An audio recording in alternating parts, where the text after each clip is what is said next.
I have been writing a series of articles, The Secrets to Raising Money for Startups and Growing Businesses. And one of the things I did was I went from 1 through 4 and I explained some of the intricacies and nuances of raising capital. I have raised to the tune of $300 million in my lifetime as an entrepreneur. But one thing I didn't do, which I usually do, is go back and look at the landscape of all the options an entrepreneur should look at and consider in raising capital. And I've never seen it anywhere where it's kind of outlined like a computer algorithm or a program. And so we'll do that. And I'll also give some instances of how I've done it myself before. So this is the number 0 secret to raising money for your startup or growing business, and it goes through the financial landscape of your options of funding a business. So I'll take that out for a second because there's a reason I want to leave this part open. So, and this is actually a good exercise for you, whether you've raised money before or not, it doesn't matter the level of your entrepreneur experiences, because it's still good to look at all your options, because you never know how, in one case you might be thinking a certain way to finance a startup when you have all these different options. So let's go through them. You have an idea. Doesn't matter what sector, idea X, idea Y. And so the first thing you want to look at is what are all your options of financing it individually, or what I call self-funded. I'm a big proponent in self-funding. In fact, my theory, and this is kind of ironic because I used to run a venture capital fund, the fantasy for any entrepreneur, in my opinion, is to absolutely self-fund themselves all the way to an acquisition or IPO. In fact, if I use physics terminology or thermodynamics terminology, that's the ideal state of an entrepreneur, where you're funded on your own, you never need outside money.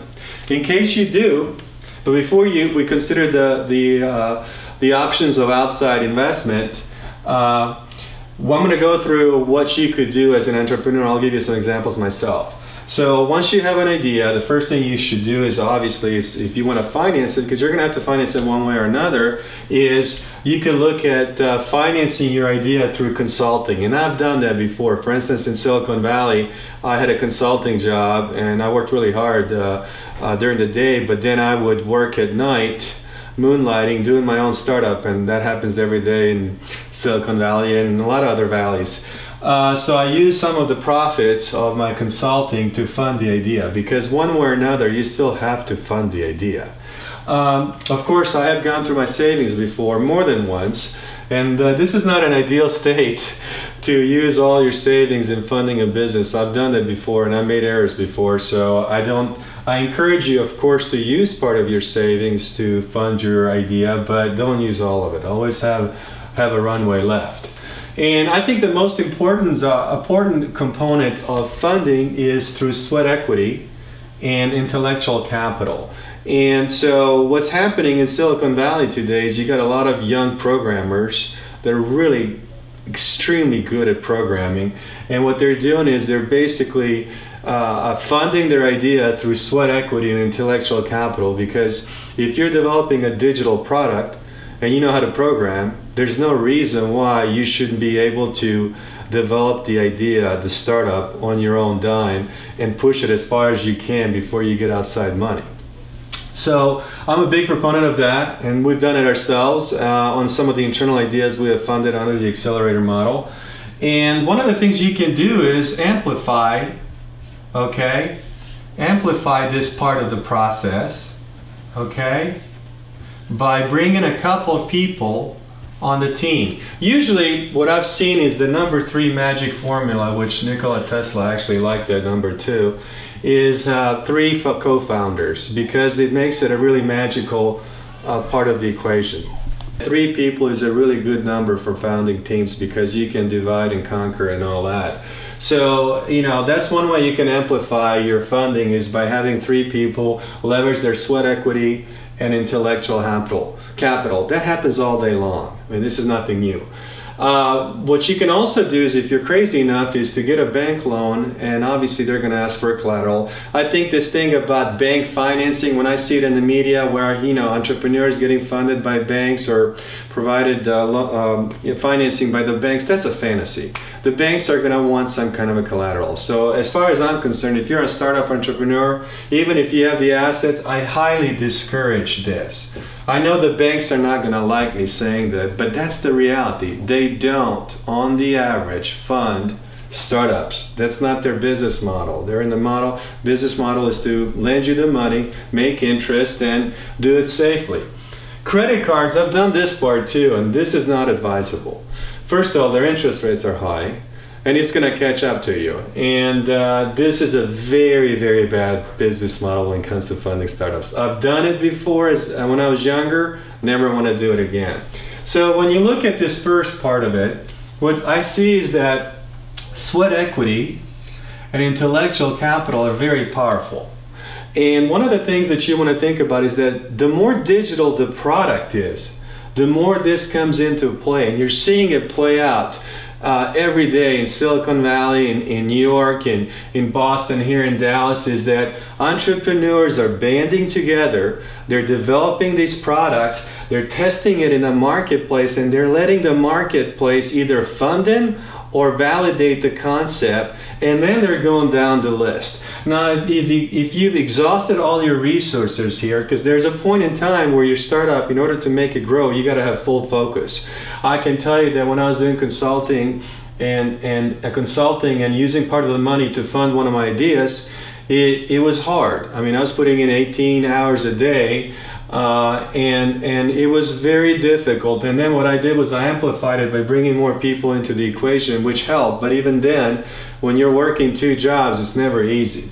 And also there's a component of dilution of effort and focus. So at a certain point, your startup, your idea is going to have to go full steam.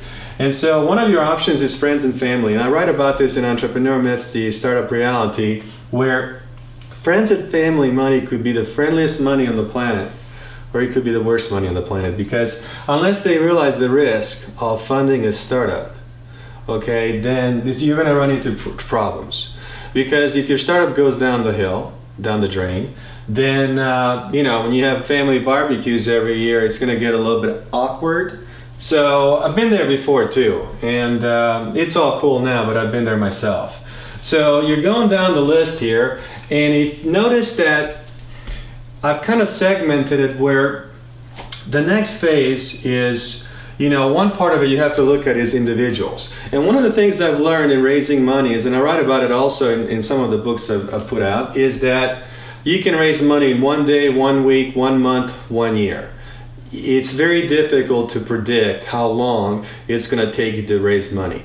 If you have been a successful entrepreneur before and you got a huge hit, first of all, raising money is not an issue then, okay? And also you have enough money to fund it yourself. So that's a scenario where I'm not really talking about that. That's an easy formula. You've been successful, you took a company IPO, or you've been acquired. Come on, please. I mean, raising money, you know what I mean? You need to go through some of these exercises, although you should, because it kind of gives you a landscape of all the different funding possibilities. So now down the road, if you choose to go the friend and family money, you have to be very crystal clear with your family about your idea, about the expectations, about the possibilities of failure or success, and they have to fully understand this. You have to treat them as an outside investor. You don't want to mix the family and friends in a way where, you know, your friends think, well, it's a sure bet because I've known this person for a long time and he can't lose or she can't lose. There's always a possibility of that. Your next phase is, if you don't want to go down the friends and family route, you can, just like a computer algorithm, you can just do a little subroutine and go down to the next level. And the next level is, like I said, is more focused on individuals. Okay? One of the things you can do is, if you're developing a really cool product, you can get a customer to fund it. Another way you can do it is, for instance, and a customer is a very wide definition, when in reality, for instance, if you're doing a digital product, in fact, one of the startups we're doing is where it's completely a digital product, and we're looking for sponsors for the idea, and so we want it to be funded by customers. And a sponsor is a form of a customer for you. Another way to do it is if you got a really cool product, you can put it out and charge $1, $2, and see if the digital marketplace of individual consumers will fund you. So that's one way to look at it, get funded. The other way is suppliers. So if a supplier is a really big supplier and they're looking to expand their channels, they may want to fund you. And so if they got a product line of, let's say, 3 products, but their third product that they developed needs a customer base, they may see you as a good fit, your startup, as a midpoint to expand into those markets. So they may want to fund you in that scenario. And I've seen that before too, where a supplier funds the customer, their customer, okay, in order to expand into a bigger market. And that's happened before. Obviously, angels, you want to be able to approach angels. And angels are a tricky category because there's all kinds of angels, and I write about it as well. You've got the controlling angels, you've got the hands-off angels, you got the sugar daddies, what I call them, or sugar mamas, where they're so wealthy they want to help you succeed and so on. And of course you will run into some devil angels as well, where they really want to take control over your company. There's all kinds of categories. You can look it up. I've written about it. And then of course I've seen scenarios where wherever you're working, you've got co-workers that will be interested in funding you, especially if they know you're leaving the nest and you're going to do your next billion-dollar startup.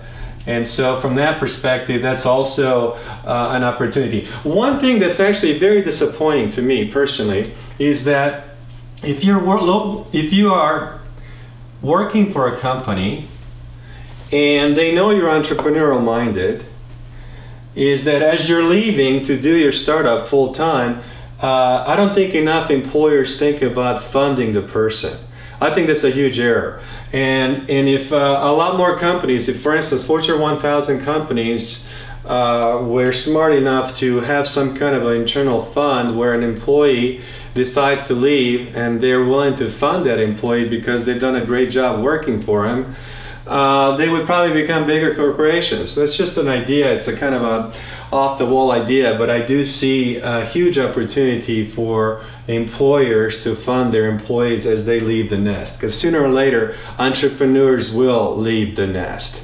You see a trend where an entrepreneur, for instance, will work for a corporation for a while and then get enough energy, momentum, and financing in place to go and try again, especially after they failed. In those instances, it's a great opportunity for a Fortune 1000 company to fund those employees because they just have a need to express themselves and innovate. You can't stop it. You cannot stop an innovating mind. So if you can't stop that, if you can't stop her or stop him, why not fund him? So I kind of put it into the individual section, but in reality it could probably go down here as well.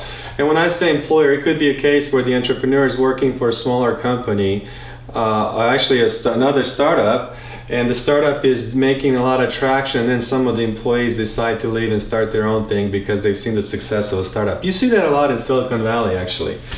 Okay, so in summary, what I've done here is I've shown you the options of getting funded at the minimal cost, which is through your own sweat equity, intellectual capital, and this is the part that I really promote a lot. Don't do credit cards. Banks, forget it. They're not going to help you unless you give collateral, and I highly discourage that. Obviously, part of the savings you should use. So in fact, when you're raising money, investors like it when they know you got some skin in the game besides sweat equity and intellectual capital. And then of course you can do it through consulting. I've seen a lot of entrepreneurs do that because they're not willing to lose control over their company because it's too early in the stage. So in summary, I've kind of given you a quick overview here, okay, of some of the options.